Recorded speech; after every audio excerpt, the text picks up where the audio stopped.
तो हमें एक विचार बनाना चाहिए जो हम अपने को सत्संगी कहते हैं और घर से भी चलते हैं कह करके हम कहाँ जा रहे हैं, सत्संग में जा रहे हैं। और रास्ते में कोई मिले तब भी हम कहते हैं, और कभी कभी हम कुछ पूछता है तो भाई हम सत्संग से जुड़े हुए हैं, वही उसके हम कहते हैं। बहुत अच्छी बात। तो हमें सत्संग में आने पर सत्संग की विचारधाराओं में हम सभी सत्संगियों को एक विचारणीय हमें विचार करना चाहिए सभी को कि भाई जो सत्संग एक ही शब्द है और सभी चाहे कोई भगवान श्री कृष्ण को मानते हो, भगवान श्री राम को मानते हो इत्यादि अन्य अलग एक शब्द आया सार्वजनिक सत्संग। तो यदि सत्संग है सबका संग करना तो हमें ये भी है कि हम सत्य क्या है फिर असत्य क्या है स्वयं सभी के हमारी बुद्धि में दिमाग में एक विचार पैदा होगा भाई सत्संग में चल रहे हैं तो असत्य है क्या बनना चाहिए। जब हम सत्संगी है तो सत्य क्या है, असत्य क्या है, जड़ क्या है, चेतन क्या है, नित्य क्या है, अनित्य क्या है, आत्म क्या है, अनात्म क्या है। तो हमें ये विचार सभी सत्संगी भाइयों को मिलकर के एक दूसरे के आदान प्रदान से विचारों से हमको करना चाहिए। तो सत्य हमारे विद्वानों ने बताया कि सत्य जिसमें कभी परिवर्तन न हो, जिसमें कभी परिवर्तन न हो, एक रस रहे, नित्य हो, शुद्ध हो, बुद्ध है, मुक्त है, अजन्मा है, अविनाशी है, निर्विकारी है। तो सत्संग में हमें इन्हीं विचारधाराओं पे हमें विशेष व्यक्तित्व भी व्यक्त करना चाहिए और श्रोताओं को सुनना चाहिए, क्योंकि एक क्षेत्र की बातें ही हमें एक तरफ को पूर्ण सफलता दे सकती हैं और यदि हम चारों तरफ बह जाते हैं तो वहां पर हमें पूर्ण सफलता कभी प्राप्त नहीं हो सकती। तो इसलिए सत्संग में हम तो हम सबसे पहले हमारे गुरु जी कहते थे, जिन्होंने मुझे अपने स्वरूप का दर्शन कराया, कि प्रथम नमो गुरुदेव को जिन दीना निज ज्ञान, जिन दीना निज ज्ञान, ज्ञान से गोविंद पहचानिया कि मिटा दे अवमान। तो जो बार बार हमें सत्संग में आती है कि भाई अहंकार बड़ा प्रबल है, वृत्तियां हमारी बहुत वो हैं ये, परंतु जब स्वयं का ज्ञान होगा तो अहंकार तो स्वयं ही गल जाएगा, जहाँ की वह दूसरा कोई शेष ही नहीं बचता। और सभी के बीच में ही जिसको सत्य का बोध हुआ है, सत्य का दर्शन हुए हैं, सत्य मार्ग मिला है, तो वह नानात्व विशेष है संसार में, परंतु नानात्व उसके दिमाग में नहीं है जिसने कि वो किसी ने समझाया है उसे, जिसको हमारे भाई सभी सत्संगी भाई ने तत्व ज्ञानी कहा, ब्रह्म ज्ञानी कहा और कितने नामों से हमारे बीच में प्रचलन। तो हम अपनी वृत्तियां तो अनेक होती हैं, हमारे एक सत्संगी भाई ने कही वृत्तियां और विवेक, तो हमारी वृत्तियों हमारी वृत्तियां तेल धारा की तरह बह रही हैं संसार में, कभी भौतिकवाद में तो कभी आध्यात्मिकवाद में तो कभी हमारी भक्ति का। हमें सत्संग में बैठ करके सत्संग सुनने के बाद सत्संगी बनने के लिए चारों तरफ से वृत्तियों को रोक करके हमें फिर एक ही तरफ लगानी है, सत्य के संग लगा करके हम उसका लाभ उठाएं और अपने जीवन में उनके आचरण को उतारें और उनका उस मार्ग का जो सत्संगी हम कहला रहे हैं उसका भी हमारे द्वारा कहीं पर भी ऐसा ना होगा जो हमारी जो व्यवहार गति है वो उसको भूल जाए। उसको हमें बहुत एक सिपाही की तरह पहरे पर जो खड़ा रहता है वो कर्तव्य हमारा है और वो पॉलिसी हमारा है कि जिसे कहते हैं निर्णयात्मक बुद्धि। संसार में रहते हुए भी संसार और सत्संग में आकर के पहली पेज हमारे विद्वान कहते हैं कि एक ही वृद्धि होती है कि जो हमारी संसारात्मक बुद्धि है, संसारात्मक बुद्धि निवर्तन से प्रति होकर के और निर्णयात्मक बुद्धि का हमें प्राप्ति होती है।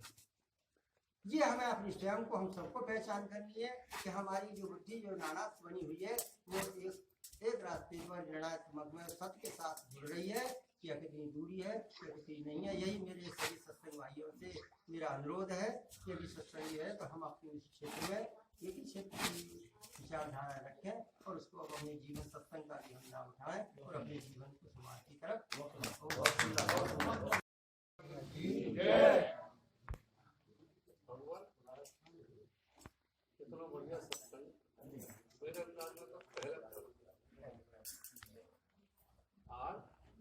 वास्तव में हर एक के मुंह से बिल्कुल अमृत बरसता है,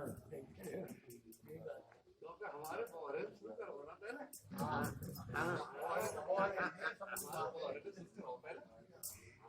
अमृत बरसा करके चलेगा तो आपके पीछे पीछे अमृत बरसे है। तो अब हम तो क्या कहेगा, छोटों से प्रार्थना है ना,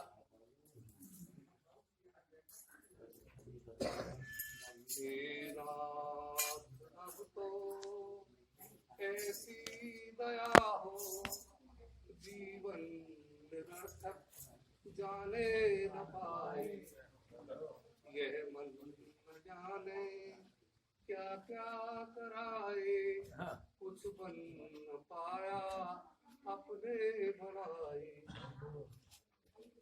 संसार में ही आसक्त रहकर दिन रात अपने मतलब की कहकर, सुख के लिए लाखों दुख सहकर ये दिन अभी तक यूं ही बिताए, हे नाथ अब तो ऐसी दया हो जीवन निरर्थक जाने न पाए,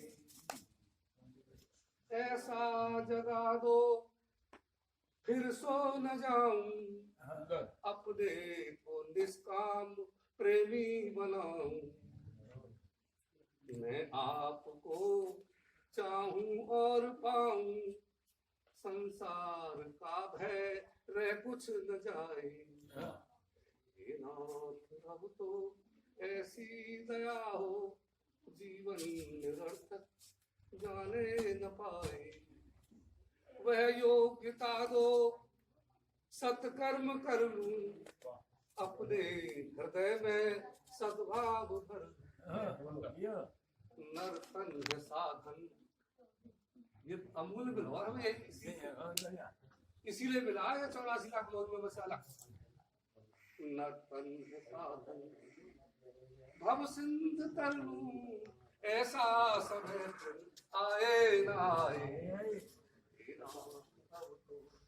ऐसी दया हो जीवन निरर्थक जाने न पाए, हे नाथ मुझे निर्भिमानी बना दो, दारिद्र हर लो दानी बना दो, आनंद में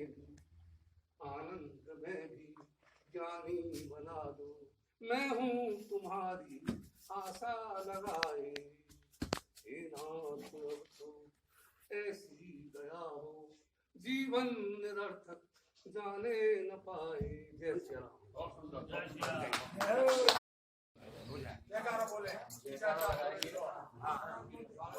इतनी जोर से लगाएंगे कि आवाज मंदिर में गूंजे, मेरे भगवान को पता लग जाए कि हमारे पास आए। बोले वृंदावन बिहारी बोले शंकर भगवान की जय, मां पार्वती की जय। आज सत्संग सभा के अध्यक्ष महोदय और कुशल संचालक जी, दूर दराज से आए हुए हमारे सदग्रस्त संत भगवान, सभी को हमारी हाथ राम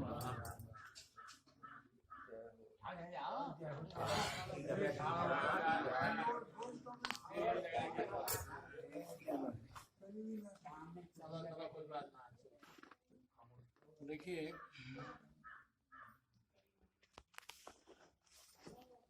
कपड़े में अगर दाग है,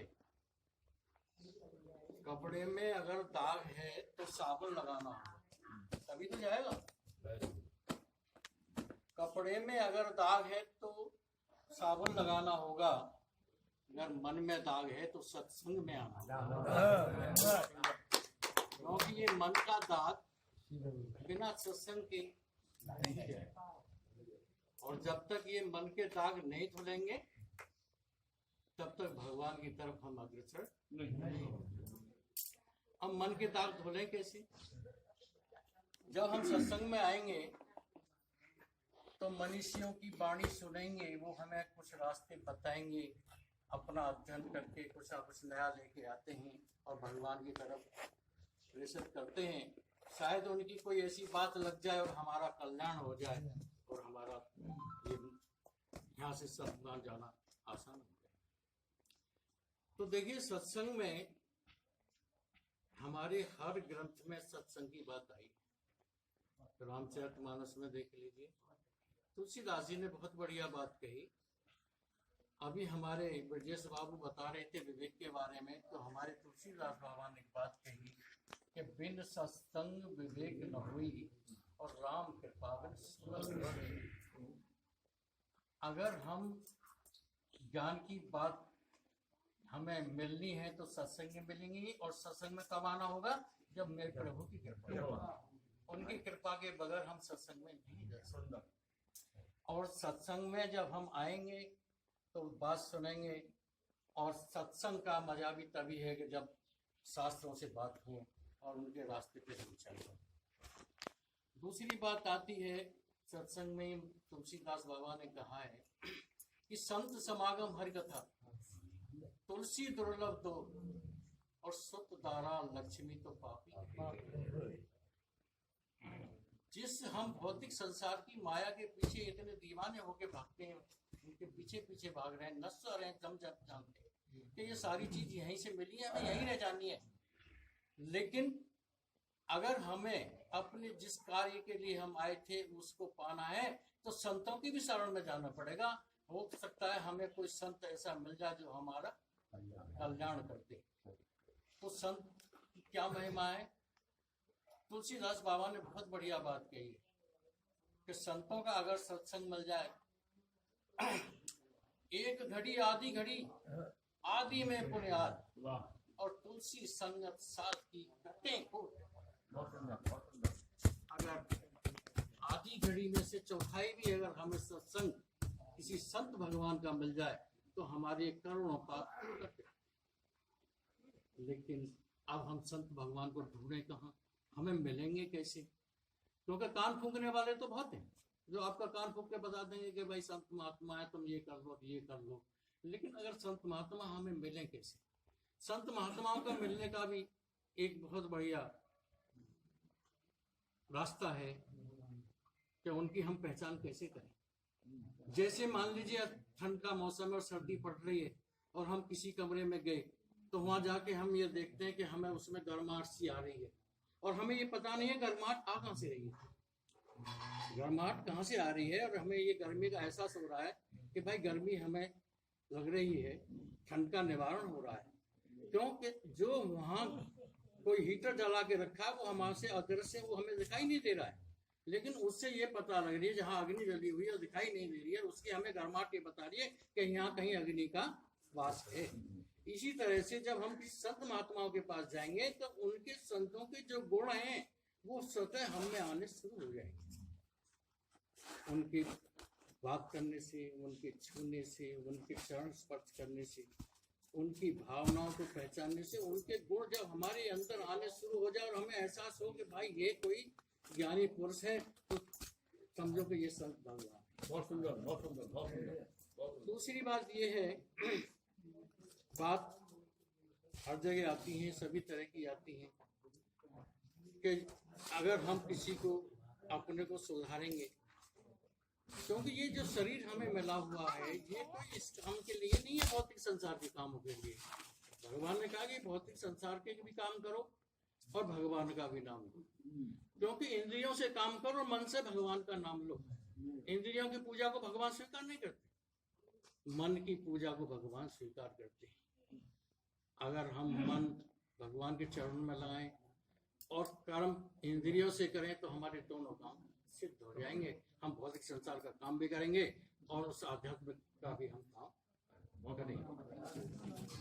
दूसरी बात एक आती है कि हमको गुरु कहाँ से मिले, क्योंकि बिना गुरु के कल्याण नहीं होगा।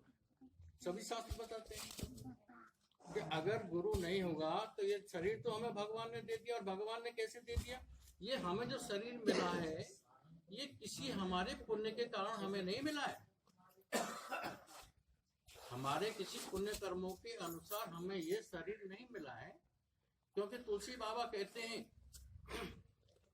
कि तुलसी बाबा ने स्वयं कहा है कि ये हमारे किसी पुण्य से नहीं मिला है। कबहु की कर करुणा न देही तेत ईस बिन हित सभी। कैसे मिला है? भगवान ने करुणा करके दया करके हमें ये मनुष्य शरीर दिया 84 लाख में घूमने के बाद कि तू जा और मेरा भजन करना, और भजन करके इस संसार से अपना उद्धार कर। लेकिन फिर हम क्या करते हैं? तो तुलसी बाबा बताते हैं कि आकर 4,84,00,000 यों भ्रमती जीव अविनाशी। इस 84 लाख योनियों में आगे जीव भ्रमित रहता है, भ्रमित रहता है। भ्रमित रहते रहते बहुत सी बातों को सोचते सोचते तो कब भगवान हम पर करुणा करके मनुष्य शरीर दे देते हैं। क्या है ये मनुष्य शरीर? साधन धाम मोक्ष कर द्वारा। क्योंकि हम भगवान की सेवा, भगवान की पूजा मनुष्य शरीर में ही कर सकते हैं। तो क्या है ये शरीर? साधन धाम मोक्ष कर द्वारा काय पाए न परलोक। अगर हमने इसे पाकर भी अपने परलोक को नहीं सुधारा तो जीवन बेकार है। इसलिए हमें भगवान का भजन करना चाहिए और हर वक्त उनके चरणों में हमें रहना चाहिए। दूसरा, जब हम ये साधन हमें मिल जाएगा भगवान का भजन की तरफ, किसी संत भगवान के दर्शन से, उनके स्पर्श से हमें ये बता देंगे कि भाई भजन से तुम्हारा उद्धार होगा, तो ये नहीं है कि भगवान गुरु करना कोई आसान काम है, बड़ा मुश्किल काम है। भगवान कृष्ण ने अर्जुन से कहा कि भाई अगर तू अपना कल्याण चाहता है तो तू किसी गुरु के पास जाना होगा। क्या भगवान कृष्ण गुरु नहीं थे? क्या भगवान कृष्ण स्वयं भगवान थे? और अर्जुन कोई साधारण मनुष्य थोड़े थे, वो भी एक पार्षद थे। तो फिर भी उन्होंने ये कहा कि भाई तू इस ज्ञान को किसी तत्वदर्शी के पास जा और उससे इस ज्ञान तत्व को तू सुन। तद्युत परिपातेन परिप्रसन्नेन सेवया उपदेशन्ति ते ज्ञानम ज्ञानम तत्वदर्शन। वो ज्ञान तुझे ज्ञान तत्व का दर्शन करवाएंगे और तब तू भगवान की तरफ चलेगा। ये उनके लिए नहीं था, ये हमारे लिए था। उनके लिए कुछ नहीं था, ये सिर्फ हमारे लिए था कि तुम कोई अच्छा गुरु मिल जाए और गुरु बना के तुम भगवान के पास चले जाओ। तो ये गुरु की भी बहुत आवश्यकता है। जब तक कोई अच्छा गुरु हमें नहीं मिलेगा तब तक हमारा कल्याण भी नहीं होगा। समय थोड़ा है, सबका हिसाब किताब है।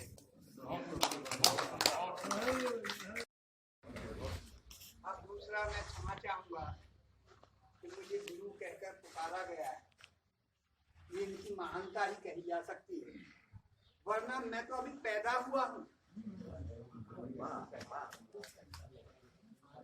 वरना अभी तो मैं पैदा ही हुआ हूँ, और क्यों हुआ हूँ ये बताए देना चाहता हूँ। 16 वर्ष की उम्र में जब मेरे ऊपर कोई नहीं था, मुझे अपना संचालन करना था, तब मैंने 2 रास्ते चुने। पहला रास्ता, और 2 ही रास्ते चुने, केवल सभी के 2 ही होंगे मेरे जीवन में।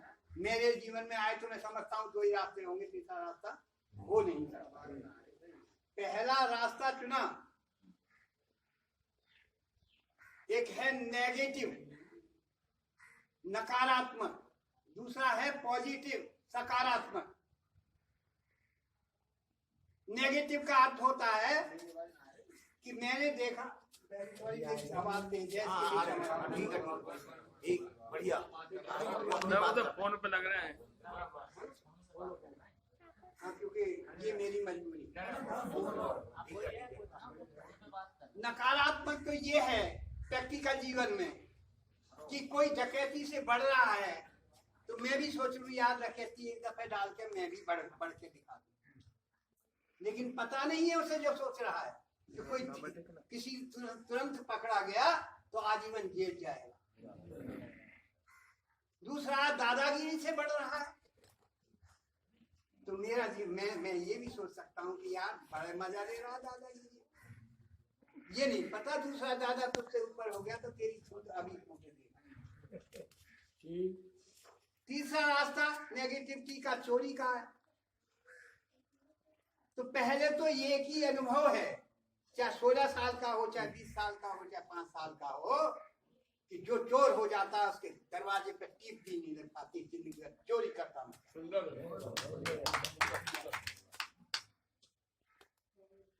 अब जितनी बिंदुओं पे मैंने 16 वर्ष की उम्र में सोचा सारे नेगेटिव जो है विध्वंसक दिखाई दिए, तब एक दूसरा रास्ता बचा था मेरे पास, जिसे कहते हैं पॉजिटिव, सकारात्मक। सकारात्मक में आता गुण। और जितने मेरे साथी और बहन जी बैठी हैं, बेटियां बैठी हैं, कोई भी आज की तारीख में संसार में सर्वगुण संपन्न नहीं हो सकता।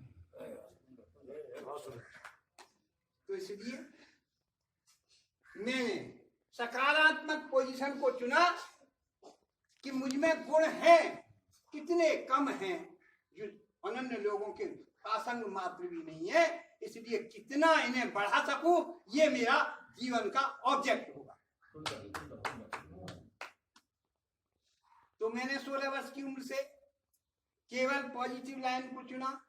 इसका लाभ आप सबको भी बता देता हूं और आप सब जानते भी। नेगेटिव तो हमने छोड़ दिया, पॉजिटिव हमने प्राप्त करना चाहते हैं, तो हमें जो गुण हैं वो कोई विध्वंस, जैसे नेगेटिव को मैंने बताया विध्वंस कर सकते हैं, हो सकते हैं, और जो गुण आप में प्राप्त हैं उनको विध्वंस नहीं कोई कर सकता। ये प्रैक्टिकल जीवन होता है, उसे विध्वंस नहीं कर सकता। और जितने व्यक्तियों से आप मिलते चले जाएंगे, जिसमें जो गुण आप में नहीं है वो उसे ग्रहण करते चले जाएंगे और गुणों के भंडार बनते चले जाएंगे।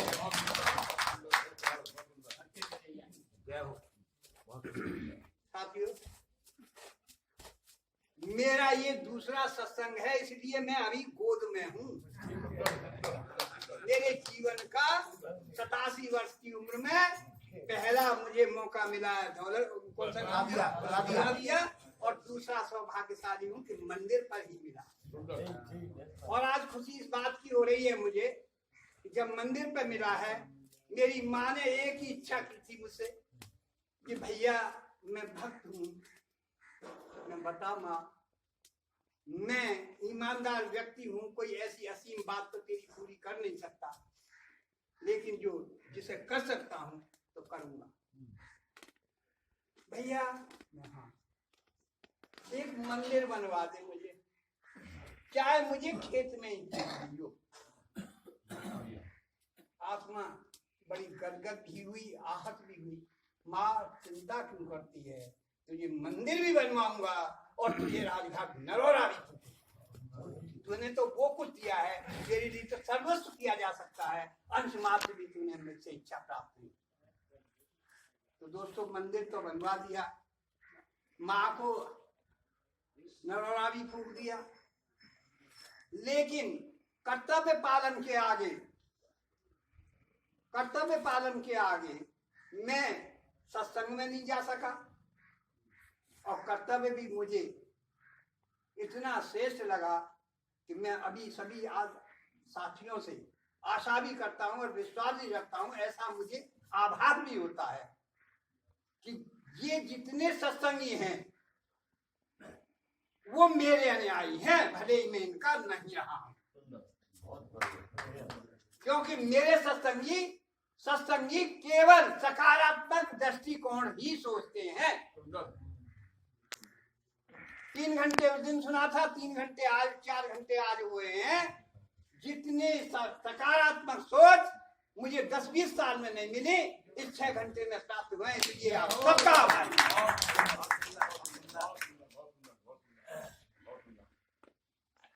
तो दोस्तों, अब भाई साहब कह रहे थे परिचय बताओ, गुरु की प्रतिमा दे दी, जो बच्चा भी गोद में खेल रहा है, समझी, कोई बात नहीं, सम्मान किया है, उस पद के लायक नहीं किया है, उसका भी आभार। तब पूछा जाता है, अब जानना भी चाहेंगे, गुरुजी ने भी कहा था, बैठे थे चोई साहब हमारे, तो उन्होंने कहा भाई परिचय दो। परिचय पे मैं घबरा जाता हूँ। तो मैं 4 लाइन मेरे गुरु ने ही मुझे सिखाई थी। तुम्हें क्या बताऊं, स्वयं मैं न समझा, कहां से चला हूं कहां जा रहा हूं।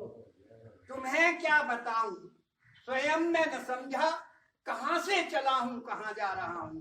बड़ा ही कठिन जिंदगी का सफर है, वही एक डिब्बा न लोअर पर है, खबर भीड़ की होती न आता वहां से, खबर भीड़ की होती न आता वहां से, टिकट ले चुका हूँ यही तो कसर है, रही और मंजिल कितनी दूर है भगवान, बैठा नहीं हूँ खड़ा जा रहा हूँ, तुम्हें क्या बताऊं स्वयं मैंने समझा कहाँ से चला। ये मेरा पक्ष है।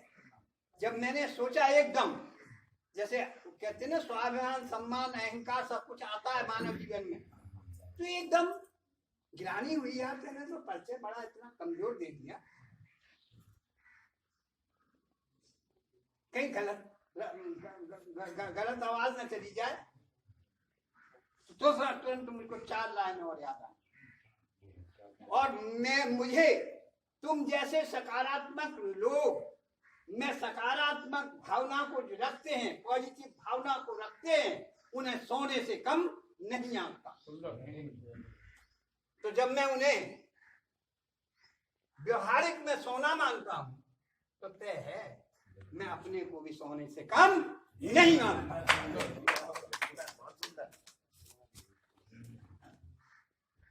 तो उसकी 4 लाइन मैं आप में ये इसलिए प्रेरणा भरना चाहता हूं, इसलिए प्रेरणा भरना चाहता हूं कि आप सोने से कम है नहीं, सोने से कम माने नहीं,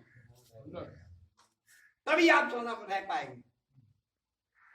तो साथियों, मेरे सत्संगियों, उसकी 4 लाइन में सुनाता हूं आपको। एकदम सोने का भाव होते ही दिल में अहम हो जाता है और सुनार को ललकारता है सोना।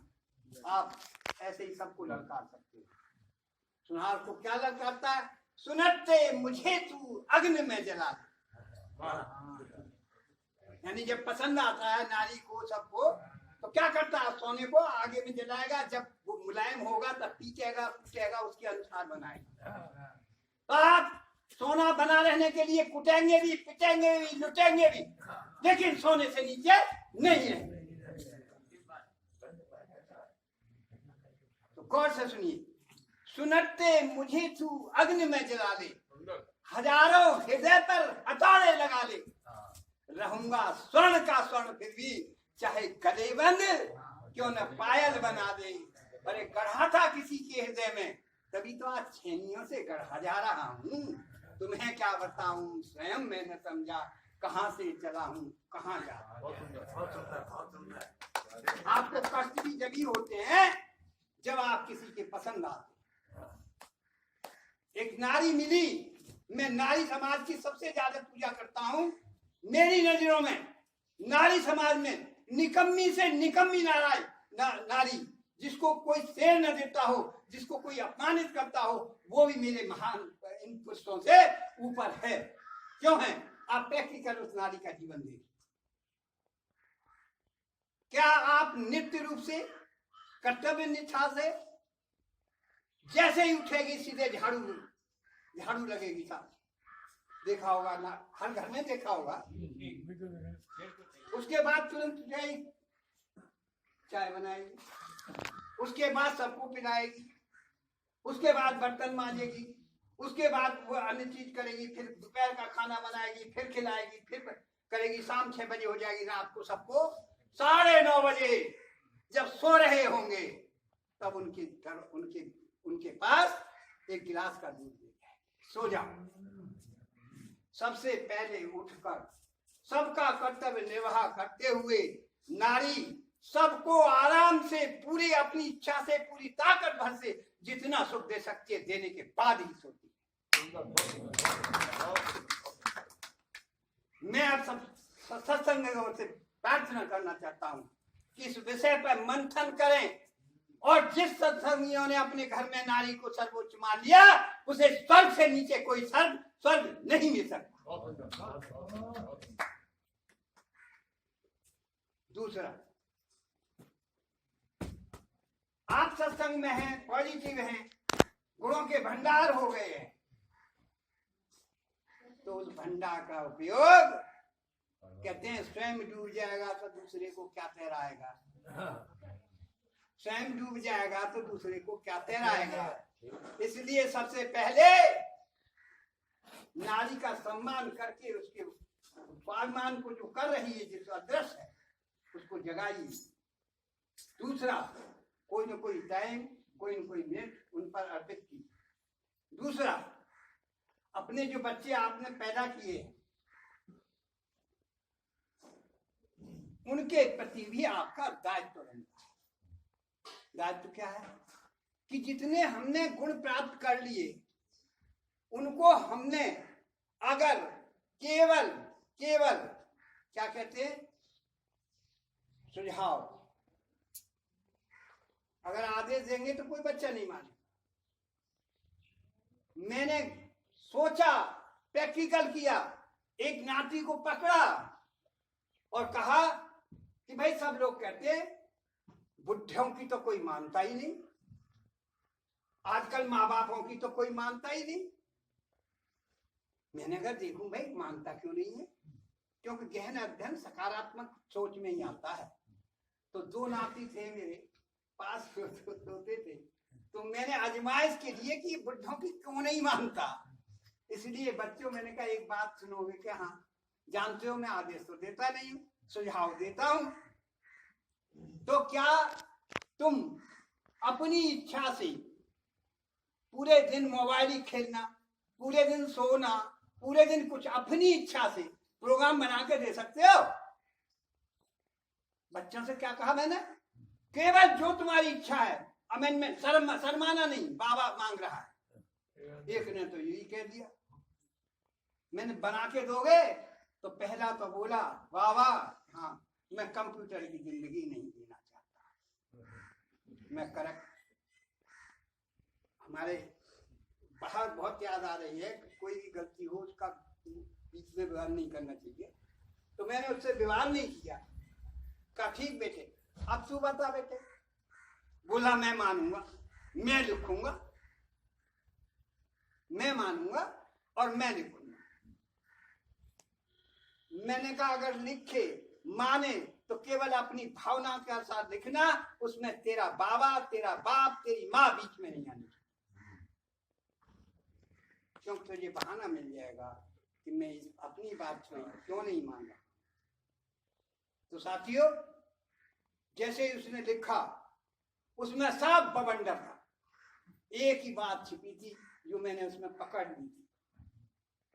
तो साला 9 बजे उठता था सुबह, माँ भी थक जाती थी, बहन भी थक जाती थी, बाप भी पीटने लगता था।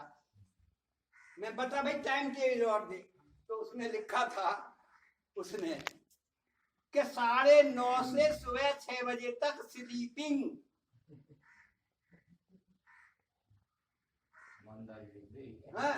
और 9:30 से 11 तक, नहीं सॉरी 11 से 6 बजे तक स्लीपिंग, और 9:30 से 11 तक पढ़ाई। और उसने जितनी बकवास थी मैं बताना नहीं चाहता, लेकिन मुझे तो एक उद्देश्य था कि अगर हमको किसी को सुधारना है, अगर इस स्वरूप में पहुंच जाएंगे तो वो सुधार और बेकारी में बदल जाएगा। मैं ठीक है बेटे 24 घंटे और दे रहा हूं तुझे। तो नहीं बाबा, कम पढ़ रहा था इसलिए पढ़ाई का पोर्शन कम लिखा।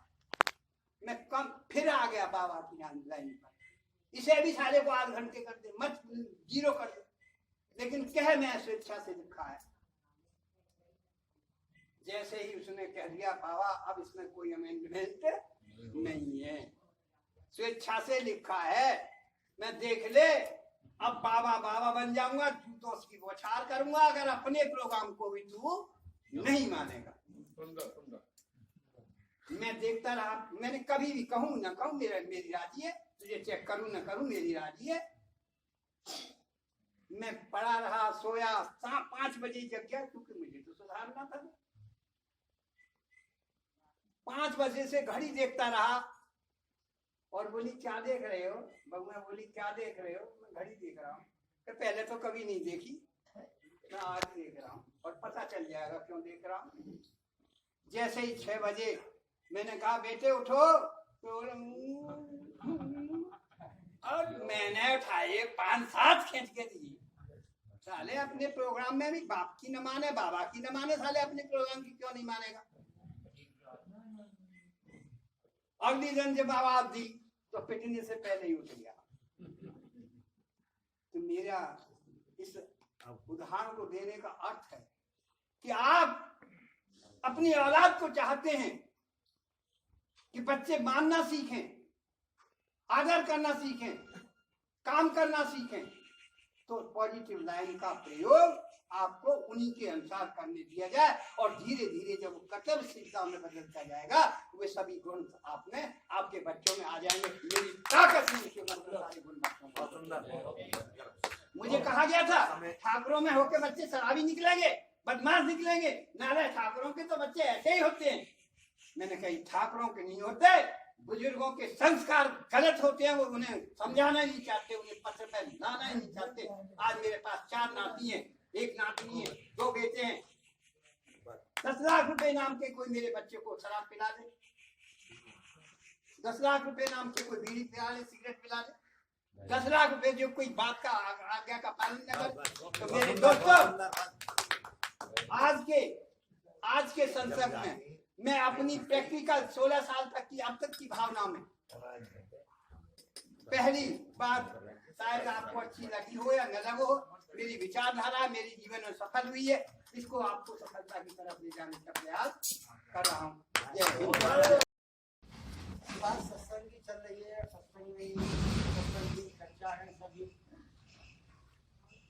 तो हमें एक विचार बनाना चाहिए जो हम अपने को सत्संगी कहते हैं और घर से भी चलते हैं कह करके हम कहाँ जा रहे हैं, सत्संग में जा रहे हैं, और रास्ते में कोई मिले तब भी हम कहते हैं, और कभी कभी हम कुछ पूछता है तो भाई हम सत्संग से जुड़े हुए हैं, वही उसके हम कहते हैं।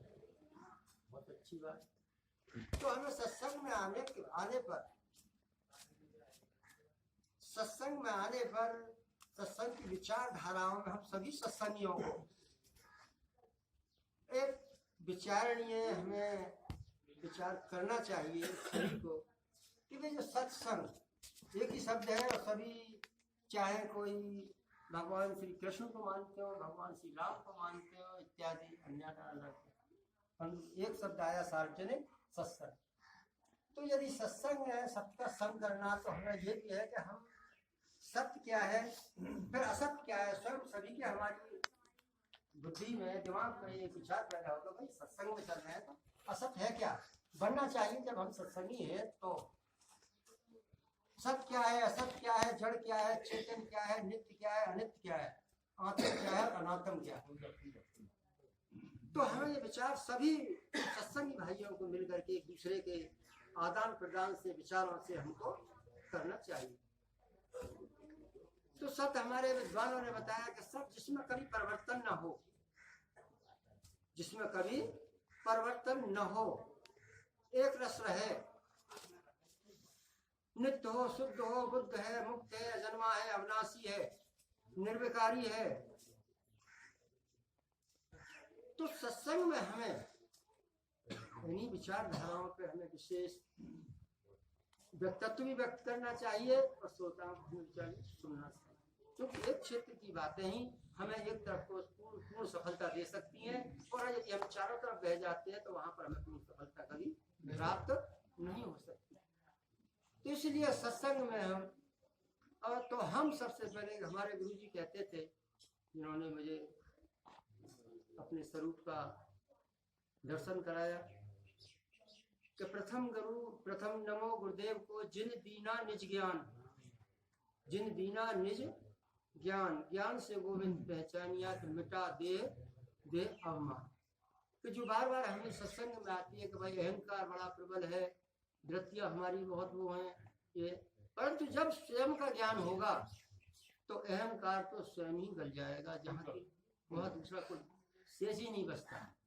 और सभी के बीच में ही जिसको सत्य का बोध हुआ है, सत्य का दर्शन हुए हैं, सत्य मार्ग मिला है, तो वह नानात्व विशेष है संसार में, परंतु नानात्व उसके दिमाग में नहीं है जिसने कि वो किसी ने समझाया है उसे, जिसको हमारे भाई सभी सत्संगी भाई ने तत्व ज्ञानी कहा, ब्रह्म ज्ञानी कहा, और कितने नामों से हमारे बीच में प्रचलन। तो हम अपनी वृत्तियां तो अनेक होती हैं, हमारे एक सत्संगी भाई ने कही वृत्तियां और विवेक, तो तो हमारी हमारी वृत्तियां तेल धारा की तरह बह रही हैं संसार में, कभी भौतिकवाद में, तो कभी आध्यात्मिकवाद में, तो कभी हमारी भक्ति धारा। हमें सत्संग में बैठ करके सत्संग सुनने के बाद सत्संगी बनने के लिए चारों तरफ से वृत्तियों को रोक करके हमें फिर एक ही तरफ लगानी है, सत्य संग। सत्य संग लगा करके हम उसका लाभ उठाएं और अपने जीवन में उनके आचरण को उतारें और उनका उस मार्ग का जो सत्संगी हम कहला रहे हैं उसका भी हमारे द्वारा कहीं पर भी ऐसा ना हो कि जो हमारी जो व्यवहार गति है वो उसको भूल जाए। उसको हमें बहुत एक सिपाही की तरह पहरे पर जो खड़ा रहता है वो कर्तव्य हमारा है और वो पॉलिसी हमारा है कि जिसे कहते हैं निर्णयात्मक बुद्धि।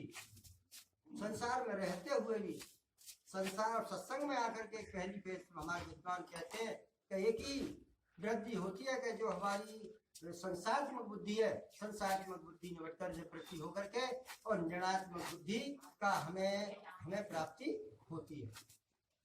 ये हमें अपनी स्वयं को हम सबको पहचान करनी है कि हमारी जो बुद्धि जो नानात्म बनी हुई है वो एक रास्ते पर निर्णयात्मक में सत्य के साथ जुड़ रही है या कितनी दूरी है या कितनी नहीं है। यही मेरे सभी सत्संग भाइयों से मेरा अनुरोध है कि यदि सत्संग है तो हम अपने इस क्षेत्र में एक ही क्षेत्र की विचारधारा रखें और उसको अपने जीवन सत्संग का भी हम नाम उठाएं।